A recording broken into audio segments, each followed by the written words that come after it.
एक बार की बात है, एक बहुत बड़ा नेता एक साधु के छोटे से आश्रम में गया, क्योंकि उसने बहुत सुना था उस साधु के बारे में और उसके मन में आया कि मैं एक बार जाकर के देखता हूं कि लोग इतनी तारीफ क्यों करते हैं उसकी।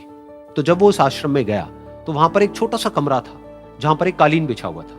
वहां पर कुछ लोग बैठे हुए थे नीचे और साधु जी सामने बैठे हुए थे। कुछ सवाल जवाब चल रहा था। तो जैसे ही वो अंदर गया, वो अकेला नहीं था, उसके साथ में 4 बॉडीगार्ड्स भी थे और उसको ये आदत थी कि जहां पर भी वो जाता था लोग अपनी जगह से खड़े हो जाते थे, उसकी तरफ देखते थे, हाथ जोड़ते थे, अपना सर झुकाते थे। लेकिन यहां पर ऐसा कुछ भी नहीं हुआ।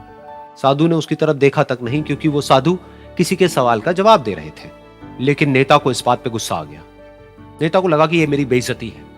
तो उस नेता ने साधु की बात को बीच में ही काटते हुए थोड़ा गुस्से से कहा, मैं आपसे कुछ कहना चाहता हूं। साधु ने उसकी तरफ देखा और बोले, आप थोड़ी देर रुकिए, पहले मैं इनके सवाल का जवाब दे लूं, उसके बाद में मैं आपसे बात करूंगा। तब तक अगर आप चाहें तो आप बैठ सकते हैं। बस साधु का इतना कहने की देर थी, नेता का चेहरा गुस्से से लाल हो गया और फिर उसने अपना सारा गुस्सा उस साधु के ऊपर निकाल दिया। अभी तक वो नेता बहुत ही तमीज से बात कर रहा था, यानी कि आप कह करके बात कर रहा था। अब वो तू तड़ाक पे उतर आया। नेता ने उस साधु को कहा, तुझे पता भी है मैं कौन हूं और तू किससे बात कर रहा है? साधु ने उसकी तरफ देखा और कहा, मुझे इससे कोई फर्क नहीं पड़ता कि आप कौन हैं, लेकिन आप जो कोई भी हैं, अगर आप चाहते हैं कि मैं आपके सवाल का जवाब दूं या आपसे बात करूं तो आपको कुछ देर रुकना होगा।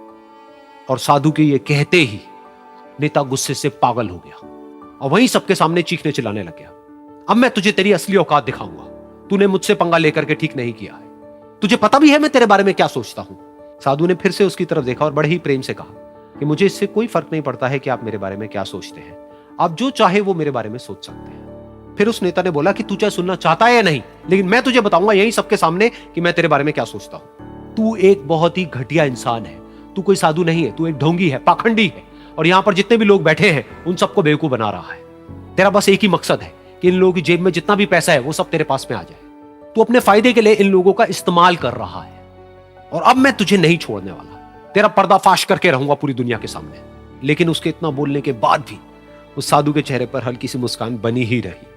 ये देखकर वो और तिल मिला गया और उसने कहा, अब बहुत हुआ, अब मैं यहां 1 मिनट भी नहीं रुकने वाला। लेकिन अभी भी तेरे पास में मौका है। अगर मुझसे माफी मांगनी है या मुझसे कुछ कहना है तो कह सकता है। इतना सब होने के बाद भी साधु बिल्कुल शांत था और उनके चेहरे पर एक मुस्कान थी।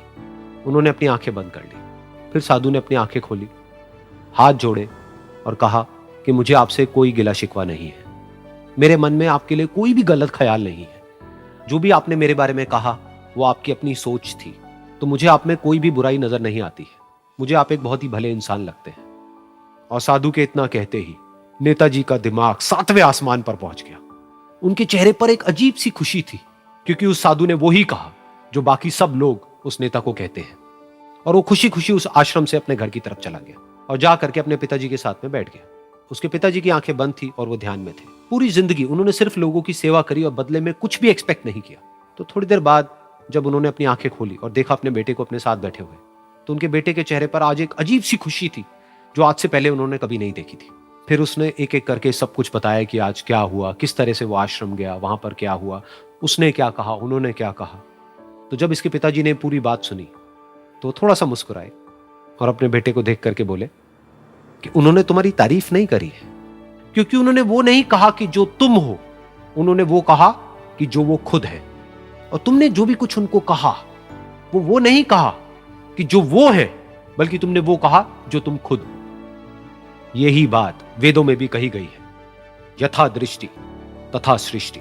ये दुनिया तुम्हें वैसी नहीं दिखती है जैसी कि ये दुनिया है। ये दुनिया तुम्हें वैसी दिखती है जैसे तुम खुद हो।